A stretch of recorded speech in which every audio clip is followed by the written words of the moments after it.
tinham que trabalhar, tinham que ganhar alma, de santificação, que eles tinham que viver uma vida preparada, aguardando a qualquer momento, que Jesus voltaria a qualquer momento. Eles criam nisso, gente. Eles morreram acreditando que Jesus voltaria nos seus dias. E o que aconteceu foi então, que em menos de 100 anos eles ganharam o mundo deles para Jesus. Em 1900, no início do século, o pentecostalismo começou. Começa em Kansas, depois vai para a Rua Azusa e espalha para o mundo todo. E no início do século XX, quando o Espírito Santo veio, principalmente na Rua Azusa, eles saíram pregando que Jesus salva, que Jesus cura, que Jesus liberta, e eles acreditavam que Jesus ia voltar nos seus dias. Eles acreditavam piamente. Isso foi em 1905, 1906, quando deu mais ou menos 1911, 1914, o que acontece no mundo naquela época? A Primeira Guerra Mundial. E quando tem a Primeira Guerra Mundial, para eles era a confirmação que a volta de Jesus ia acontecer. Acabou a Primeira Guerra Mundial e veio a Segunda Guerra Mundial na década de 40 e eles falaram, agora é a volta de Jesus. Os crentes que viviam na época de Hitler, eles criam que Hitler era o anticristo. O que isso fez com a igreja? Irmãos, presta atenção. Na Rua Azusa era um grupinho pequenininho, mas eles foram para o mundo inteiro pregando, porque eles criam que Jesus ia voltar nos seus dias. E a igreja pentecostal, que começa com um pequeno grupo de pessoas, igualzinho à igreja primitiva, que começa com 500, depois desce para 120, ela cresce para milhões. A igreja pentecostal cresce. Hoje no Brasil, fazem 100 anos que a igreja pentecostal chegou no Brasil, 1911.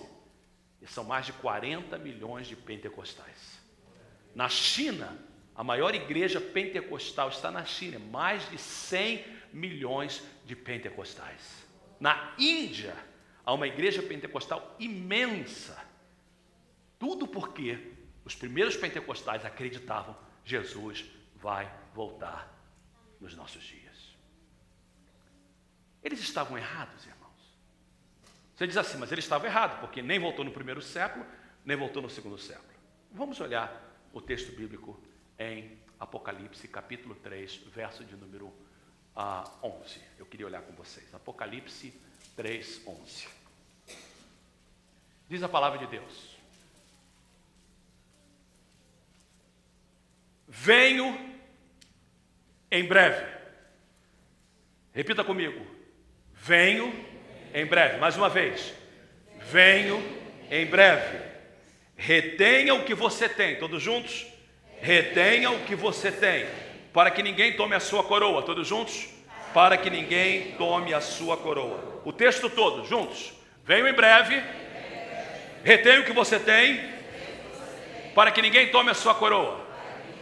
Todos juntos. Venho em breve. Retenha o que você tem, para que ninguém tome a sua coroa. Agora vamos falar de voz alta, de olhos fechados para guardar. Venho em breve, retenha o que você tem, para que ninguém tome a sua coroa. Jesus falou isso em Apocalipse 3:11. Venho em breve. Os crentes guardavam essa palavra. A igreja guardava essa palavra. Venho em breve. Eles acreditavam nisso. E breve, no grego, é a mesma coisa do português. É a qualquer momento. Eu venho de forma iminente. A qualquer momento eu posso chegar.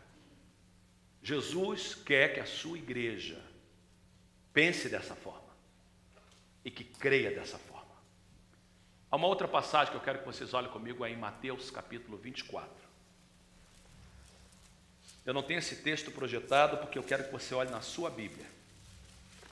Eu quero dar bem-vindo às pessoas que estão assistindo através da internet. Seria tão lindo que você também pudesse pegar a sua Bíblia aí onde você está, para a gente olhar essas passagens. Mateus 24 é o texto clássico do ensinamento de Jesus a respeito da sua volta. Em Mateus 24, Jesus ensina a respeito do que é chamado fim do mundo. Preste atenção no contexto de Mateus 24. Jesus, todo mundo, vamos pegar a Bíblia, vamos ter reverência. Jesus saiu do templo, verso 1. Enquanto caminhava, seus discípulos aproximaram-se dele para lhe mostrar as construções do templo. Então, Jesus está em cima do Monte das Oliveiras, olhando para o templo. Aí Jesus fala assim, verso 2, vocês estão vendo tudo isso? Perguntou ele. Eu lhes garanto. Quem é que Jesus está falando? Com seus discípulos. E olha as palavras de Jesus, você não pode ler a Bíblia de forma muito rápida. Eu lhes garanto. A garantia é dada por quem, queridos? Jesus. Jesus não mente. Quantos podem dizer amém? Amém. Olha o que Jesus está dizendo. Eu lhes garanto. Não ficará aqui pedra sobre pedra, serão todas derrubadas. Verso 3. Tendo Jesus se assentado no Monte das Oliveiras, os discípulos dirigiram-se a ele em particular e disseram, pergunta dos discípulos, verso número 3, dize-nos, quando acontecerão essas coisas? Pergunta número 1, que coisas? A destruição de Jerusalém, pedra sobre pedra que não seja derribada, a destruição do templo. Quando acontecerão estas coisas? Pergunta número 2, qual será o sinal da tua vinda? Pergunta número 3, qual será o sinal do fim dos tempos? Olhe para mim, por favor, queridos, por favor, entenda isso, porque isso aqui é palavra de Deus. É isso que deu à igreja primitiva e os primeiros pentecostais o sentido de urgência. Fizeram 3 perguntas para Jesus. Quando será a destruição do templo de Jerusalém, que naquela época era uma das maravilhas do mundo de então? Quando acontecerá a destruição de Jerusalém? Qual será o sinal da tua vinda? Evento número 2. E qual será o sinal do fim dos tempos? 3 eventos que iriam acontecer. Destruição de Jerusalém, a vinda de Jesus e o final dos tempos. 3 eventos reais, fatos. Eu não tenho tempo de discorrer capítulo 24, Jesus vai responder no capítulo 24 essas 3 perguntas. Eu só gostaria de dizer para vocês o seguinte, em casa você pode ler, que a resposta de Jesus a respeito do primeiro evento, a destruição de Jerusalém, aconteceu exatamente como Jesus falou. Na Bíblia, a evidência de uma profecia verdadeira é que quando o profeta fala, acontece. O que Jesus falou aconteceu na risca, até o tempo em que ele falou.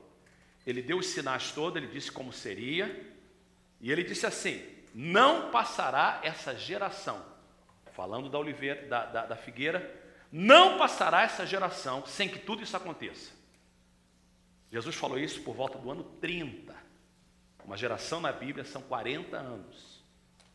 No ano 70, exatamente como Jesus falou, o general Tito, que mais tarde veio ser imperador de Roma, entrou na cidade de Jerusalém, derribou todas as pedras, e derribou o templo, tirou todas as pedras, destruiu Jerusalém, e o povo de Israel se tornou cativo, foi ao cativeiro, foi espalhado novamente, e ficou espalhado até o ano de 1948.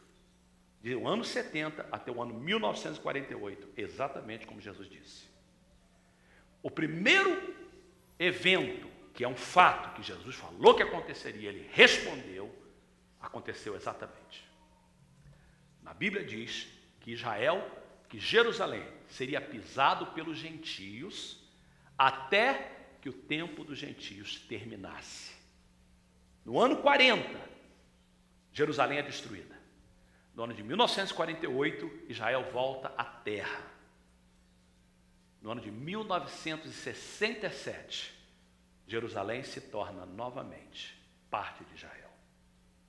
Gente, está na Bíblia. Qual será o sinal da tua vinda? Jesus fala do sinal da vinda dele. Jesus fala que o sinal da vinda dele, um deles, não está no plural, qual é o sinal da tua vinda? E ele fala de terremoto, rumores de guerra, mas ele diz assim, esse não é o sinal, isso é o princípio das dores. Qual é o sinal